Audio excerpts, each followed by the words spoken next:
संख्या तो होनी ही चाहिए, लेकिन निश्चित तौर पर हमारी आज सबसे बड़े पैमाने पर आई है। हम उनका मंच की ओर से, समाजवादी पार्टी की ओर से आप सभी का हार्दिक स्वागत करते हैं। और कोई लंबी चौड़ी बात करने का वक्त नहीं है। मैं यहाँ से 1996 में MLA रह चुका हूँ। 2009 में जब घाटमपुर विधानसभा पार्लियामेंट में जुड़ी, यहाँ से MP रह चुका हूँ। ये पतारा स्कूल है जहाँ पर नेहरू विद्यापीठ जूनियर हाई स्कूल पतारा में मैं पढ़ा हूँ। नेहरू गांधी विद्यापीठ इंटर कॉलेज से घाटमपुर में इंटर किया है, यानी यहीं पैदा हुआ इसी ब्लॉक में, ब्लॉक में पढ़ा हूँ, आगे बढ़ा हूँ। निश्चित तौर पर पहला सर्टिफिकेट इसी धरती से हमें 1996 में MLA बनने का मिला था। और 2009 में जब पार्लियामेंट घाटमपुर जब ख़त्म होकर के पार्लियामेंट विधानसभा इसमें जुड़ी, तो सबसे बड़ा जो 4 विधानसभा में घाटा होना था, उसको घाटा पूरा करने का काम घाटमपुर ने किया था। तो ये तो हमारी जन्मभूमि है, ये हमारी जन्मभूमि है, ये हमारी शिक्षा की भी भूमि है, और राजनीतिक ज़मीन तो है ही। यहाँ के एक एक आदमी को मैं अच्छी तरह से जानता हूँ, इसलिए निश्चित तौर पर ये ब्लॉक, ये आसपास के गांव सब हमारे अपने पहले भी थे, आज भी हैं। इसलिए मैं कोई लंबी चौड़ी बात नहीं करके इतना ही कहना चाहता हूँ कि ये चुनाव पिछले चुनाव से भिन्न। तब जो कांग्रेस पार्टी होती थी,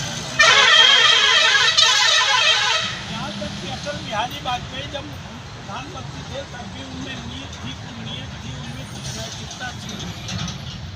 लेकिन इस गवर्नमेंट ने 10 साल में झूठ बोलने के अलावा कोई दूसरा काम, लोगों को गुमराह करने से बदलाने के अलावा कोई काम, किसानों से झूठा वायदा किया कि तुम्हारी आय दोगुनी कर देंगे, नौजवानों से वायदा किया कि तुम्हारे 2 करोड़ नौकरियां देंगे, आम पब्लिक से कहा कि तुम्हारे अच्छे दिन आ जाएंगे।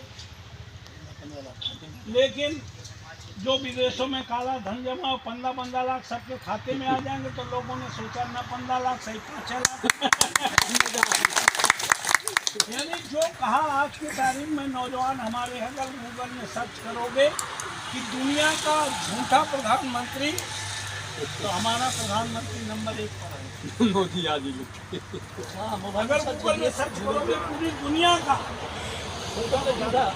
जिस देश में कोई प्रधानमंत्री झूठा साबित हो जाए उस देश का क्या होगा, जिस प्रदेश में मुख्यमंत्री झूठा साबित हो जाए उस प्रदेश का क्या होगा, जिस जिले का जिलाधिकारी या जिले का अध्यक्ष झूठा हो जाए उस जिले का क्या होगा, जिस ब्लॉक का ब्लॉक अध्यक्ष और उसके प्रतिनिधि झूठे हो जाए उसका क्या होगा, जिस परिवार का मुखिया झूठा हो जाए तो परिवार का क्या हाल होगा।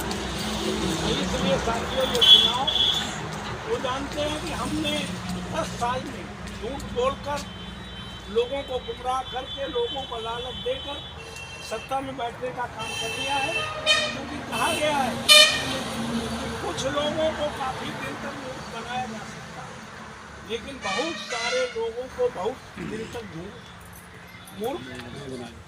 आज 10 साल हो गए हैं, इसीलिए अब इनका एक ही सहारा है, ये फिर मंदिर मस्जिद में तुम्हें फंसा। क्योंकि हमारे पिछड़े वर्ग के भाई, दलित भाई ये कहते हैं कि मोदी ने कोई काम किया हो न किया हो, लेकिन मुसलमानों को ठीक किया है। भाई क्या मुसलमानों को ठीक किया, मुसलमान कहाँ जाएंगे, और मुसलमान हैं कहाँ के? 3 पीढ़ी बाद का अगर हिसाब किताब संभालों में ही, पतारा में रहने वालों लोगों का, कांजलालपुर में रहने वाले, जमीराबाद में रहने वाले लोगों का, तो तुम्हें 3 पीढ़ी के बाद 100 साल बाद का अगर कोई पुरखा जानता होगा तो तुम्हारे दलित पिछड़े समाज का ही होगा। उन्होंने घर पर वो भी तुम्हारे हैं, वो भी यहाँ के मूल निवासी हैं, लेकिन हमें भरमाया जाए, वोट उनका भी चाहते हैं, लेकिन ना मिले तो हिंदू मुस्लिम फंसाने का काम करें। तो मैं आज आप लोगों से कहने आया हूँ, ये चुनाव बहुत अहम है।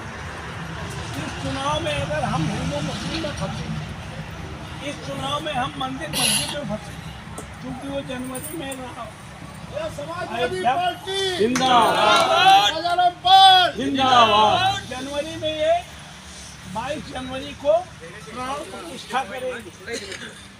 अब भगवान की प्राण प्रतिष्ठा आदमी करेंगे, तो भाई भगवान की प्राण प्रतिष्ठा अब आदमी करेंगे। तो हम इतना ही कहना चाहते हैं, इसके लिए उन्होंने मेरी माटी मेरा देश ये नारा दिया है। फिर राम मंदिर की बात करने का काम करेंगे। हमें मंदिर से राम से कोई परहेज नहीं है। ये हिंदुस्तान है कि इस देश में डॉक्टर अम्बेडकर ने संविधान में इसीलिए धर्मनिरपेक्ष ऐसा शब्द इस्तेमाल किया। हमारा संविधान धर्मनिरपेक्ष संविधान है। हिंदू, मुस्लिम, सिख, ईसाई, पारसी, बुद्धिस्ट जिस तरह से चाहेंगे उस तरह से पूजा इबादत करने का काम करेंगे। हमारा संविधान